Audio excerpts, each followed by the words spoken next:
എല്ലാവർക്കും എന്റെ പുതിയൊരു വീഡിയോയിലേക്ക് സ്വാഗതം. നമ്മുടെ സംസ്ഥാനത്തെ സാമൂഹ്യ സുരക്ഷാ ക്ഷേമനിധി ബോർഡ് പെൻഷന്റെ 3200 വിതരണം ഇപ്പോൾ ആരംഭിച്ചിരിക്കുകയാണ്. ഇതെന്തായാലും വളരെ ഒരു സന്തോഷകരമായ ഒരു വാർത്ത തന്നെയാണ്. നാളെയാണ് ഈ വിതരണ ഡേറ്റ് എന്ന് പറഞ്ഞെങ്കിലും ഇപ്പോൾ മുതൽ വിതരണം ആരംഭിച്ചിരിക്കുകയാണ്. ഇപ്പോൾ പലർക്കും 1600 വീതം എത്തി തുടങ്ങിയിരിക്കുകയാണ്. ഇപ്പോൾ കാണുമ്പോൾ അറിയാം 1600 ട്രാൻസാക്ഷൻ ചെയ്തിരിക്കുന്ന കോപ്പിയാണ് ഈ കാണിച്ചിരിക്കുന്നത്. അപ്പോൾ എല്ലാവരും നിങ്ങളുടെ ബാങ്ക് അക്കൗണ്ടിൽ പരിശോധിച്ച് നോക്കുക. വെളുപ്പിനെയും നാളെയൊക്കെ ആയിട്ട് തന്നെ എല്ലാവർക്കും പൂർണ്ണമായിട്ടും തന്നെ നാളെ ഒരു ദിവസം കൊണ്ട് തന്നെ എല്ലാവരുടെയും അക്കൗണ്ടിലേക്ക് ഈ തുക എത്തുന്നതാണ്. അപ്പോൾ അതുപോലെ തന്നെ നിങ്ങൾ ശ്രദ്ധിക്കേണ്ടത് DBT ട്രാൻസാക്ഷൻ വഴിയാണ് നമ്മുടെ കേന്ദ്ര വിഹിതം നിങ്ങൾക്ക് കിട്ടുന്നത്. അപ്പോൾ നിങ്ങൾക്ക് ഏതെങ്കിലും വേറെ മറ്റ് അക്കൗണ്ടുകൾ ഉണ്ടോ എന്നുള്ള കാര്യം നിങ്ങൾ പരിശോധിക്കണം.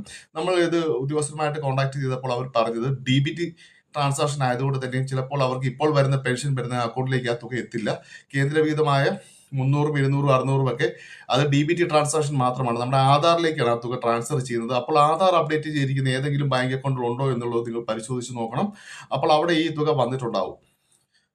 ഇന്നലെ തന്നെയും നമുക്കൊരു പോസ്റ്റ് ഓഫീസ് അക്കൗണ്ടിലേക്കാണ് ഒരാളുടെ 2 മാസത്തെ ക്ഷേമ പെൻഷന്റെ ഈ ഒരു തുക അവിടെ എത്തിയിരിക്കുന്നത്. അത് ബാലൻസ് ചെക്ക് ചെയ്ത് നോക്കിയ സമയത്താണ് അത് അറിയാൻ സാധിച്ചത്. അതുകൊണ്ട് തന്നെയാണ് പറയുന്നത് മറ്റേതെങ്കിലും ബാങ്കിലുണ്ടെങ്കിൽ നിങ്ങൾ അത് ചെക്ക് ചെയ്ത് നോക്കേണ്ടതാണ്. ഓക്കെ, അപ്പോൾ നമ്മുടെ പെൻഷൻ വിതരണം ആരംഭിച്ചിരിക്കുകയാണ്. എല്ലാവരും ബാലൻസ് ചെക്ക് ചെയ്ത് നോക്കുക. മെസ്സേജ് മാത്രം നോക്കിയിരിക്കരുത്.